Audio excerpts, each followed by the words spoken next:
हे उरलेल्या पोह्यांपासून नाश्ता बनवून दाखवणार आहे। त्यासाठी आपल्याला इथं पोहे लागणार आहे भिजवलेले, ब्रेडचा भुगा आहे आणि 3 उकडलेले बटाटे, कांदा आणि मिरचीचं कूट, एवढं साहित्य वापरून आपण नाश्ता करणार आहोत। हे पोहे जरा आता सुके सुके वाटतात आहे, तर आपण थोडंसं पाण्यामध्ये भिजवून त्याला आपण कूट करून घेणार आहोत। पहा, हे पोहे मी वाटून घेतलेले आहेत मिक्सरमध्ये। आपण आता त्यामध्ये थोडीशी हळद टाकूया। हे 2 बटाटे असे कुस करून टाकायचे आहेत। त्यानंतर आपल्याला सगळं मिश्रण एकजीव करायचं आहे, तर चांगल्या प्रकारे कुस करून टाकायचं। हे कांदा पण टाकायचा आहे आणि मिरची सुद्धा।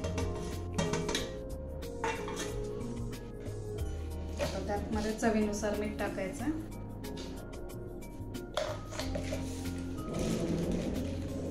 आणि कॉर्नफ्लॉवर टाकायचं 1 मोठा चमच। तर सगळं मिश्रण एक करून घ्यायचं। हे पहा, मिश्रण सगळं एकत्र करून घ्यायचं। त्यानंतर असं गोळा घ्यायचा आणि असा लांबट असं शेप देऊन त्याचे कटलेट तयार करून घ्यायचे।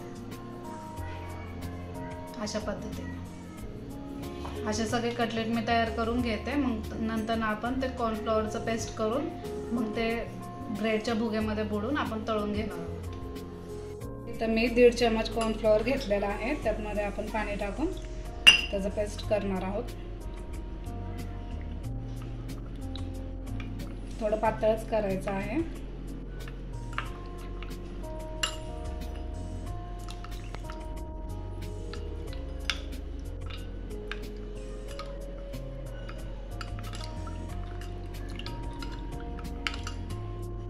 आता हे कटलेट आपण यामध्ये बुडून ब्रेडच्या भुग्यामध्ये असं डिप करून घेणार आहोत। पूर्ण त्याला ब्रेडचे भुगा लागला पाहिजे। अशा प्रकारे आपण सगळं तयार करून घेऊया। अशा रीतीने आपल्याला ह्याला भुगा लावून घ्यायचा आहे ब्रेडचा आणि तो तेलामध्ये सोडायचा आहे।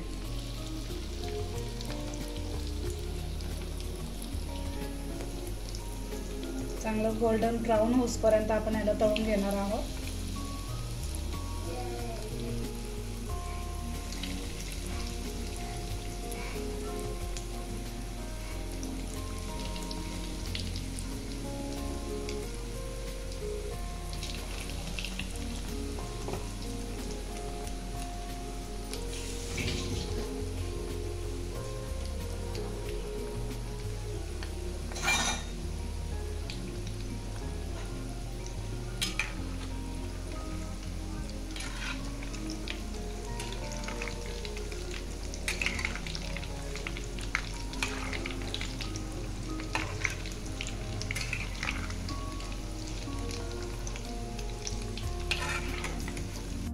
अशा रीतीने आपल्याला कटलेट चांगले खरपूस तळून घ्यायचे आहे।